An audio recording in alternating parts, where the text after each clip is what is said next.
Halo sahabat-sahabat pioner sekalian, senang kembali bertemu dengan rekan-rekan semuanya ya. Ini ada sebuah informasi ya referensi lah, informasi-informasi tambahan bagi rekan-rekan pioner. Ada beberapa yang saya lihat ini, teman-teman.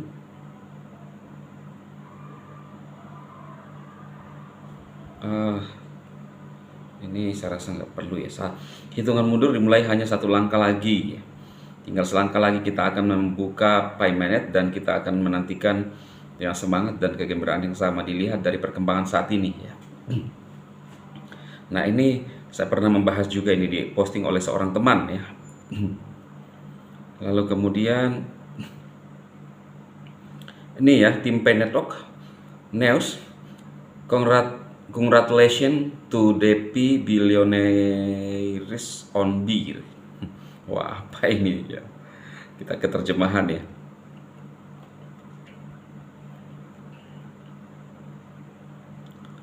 Berita menarik, izin pendaftaran merek dagang yang disetujui pada hari mainnet sudah dekat. Jika Anda hidup positif, hal baik akan datang. Selamat semuanya ya. Selamat kepada miliarder Pi atas bir. Oh, apa maksudnya ini? Pi, berita menarik, izin pendaftaran merek dagang. Oh, merek dagang bir ya. Nah, ini ya teman-teman ya, merek dagangnya ini.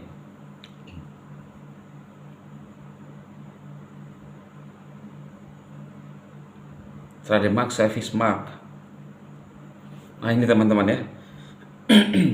Merek dagang bir ya. Merek dagang terdaftar ya.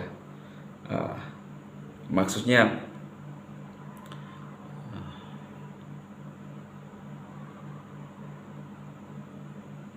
merek dagang, pendaftaran merek dagang yang sudah disetujui pada hari mainnet sudah dekat ya. Berarti ada banyak merek-merek dagang yang mendaftarkan juga ya untuk kerjasama, mungkin produk ya, begitu ya teman-teman ya. Ya, kita tunggu saja lah informasinya seperti apa ya.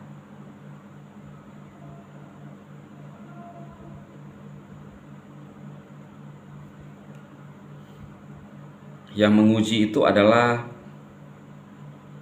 ini teman-teman, waktu ya. Itu informasinya ya teman-teman. Kemudian lanjutan dari tadi yang disampaikan oleh atau pidato Mbak Doris ya, Mbak Dorisin. Sekarang saya ingin berbicara tentang cara mencapai pencatatan GCV yang lebih cepat di blockchain 60% sampai 80%. Jika kita ingin mencapai tolak ukur 60%, 80% pendidikan massal untuk mengurangi pencatatan harga rendah dan transfer pasal gelap sangatlah penting, karena ini adalah celah besar yang harus ditutup untuk mengurangi risiko jaringan Pi. Jika kita hanya fokus pada GCV, hal ini tidak cukup untuk mengurangi risiko dan masih akan menunda QC dan kecepatan migrasi. Menghukum mereka yang melanggar peraturan mungkin berhasil, namun bila melibatkan banyak orang, pendidikan mungkin lebih praktis. Hukuman akan membutuhkan banyak energi, dan jika core team menghukum semua pioner, kita mungkin kehilangan banyak pioner. Selain itu, barter dengan harga rendah tidak dikenakan sanksi tetapi tidak aman untuk jaringan Pi. Oleh karena itu, pendidikan massal merupakan cara ini.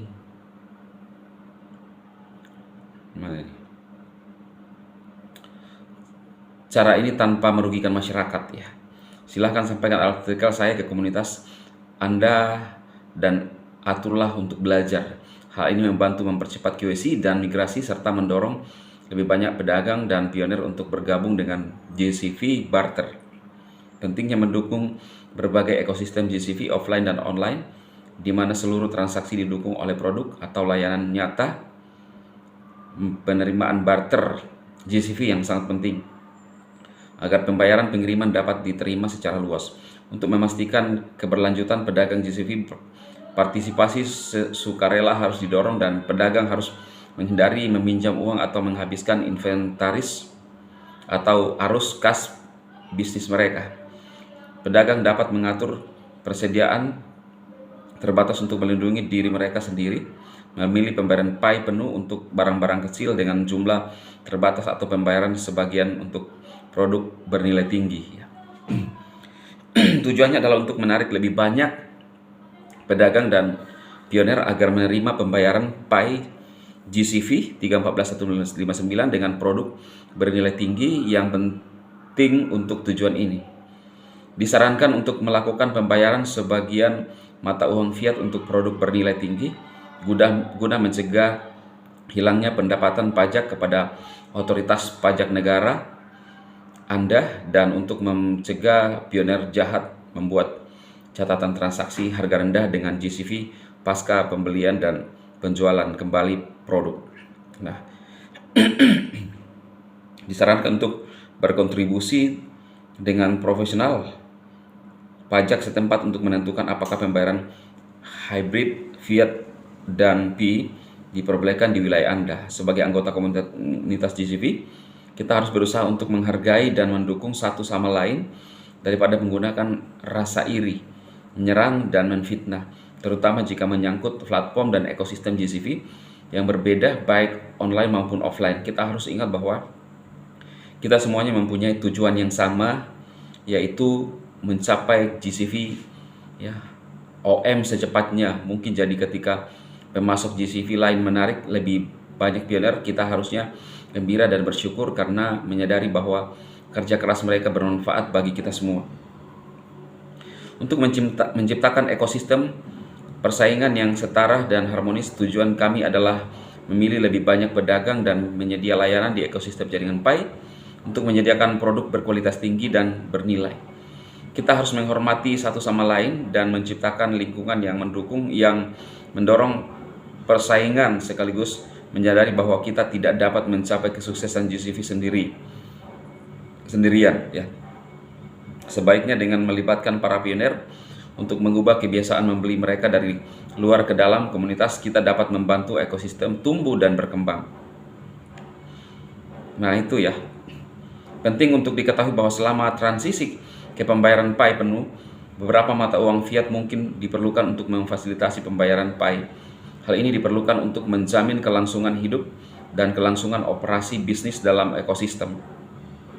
Kegagalan bisnis-bisnis ini dalam memenuhi kewajiban keuangan dapat mengakibatkan bisnis tersebut tidak dapat beroperasi dan meninggalkan ekosistem PAI. Sebuah kekurangan arus kas yang akan terjadi tidak peduli seberapa murah beratnya. Oleh karena itu, menarik lebih banyak perusahaan ke dalam ekosistem sangatlah penting untuk memungkinkan pembayaran PI penuh. Terakhir, saya menyerukan kepada seluruh komunitas GCV untuk bersikap toleran satu sama lain. Toleransi adalah kunci untuk memastikan keberhasilan. Parokialisme harus dihindari dalam komunitas GCV. Dan kita harus ingat bahwa ketika Pi Network menang, kita semua menang. Menarik lebih banyak pengguna ke ekosistem Anda saat ini bukanlah sebuah kemenangan nyata. Ada sebuah puisi di Tiongkok, rebus kacang dan bakar buahnya, dan kacang menangis di kuali, mereka lahir dari akar yang sama, jadi mengapa terburu-buru?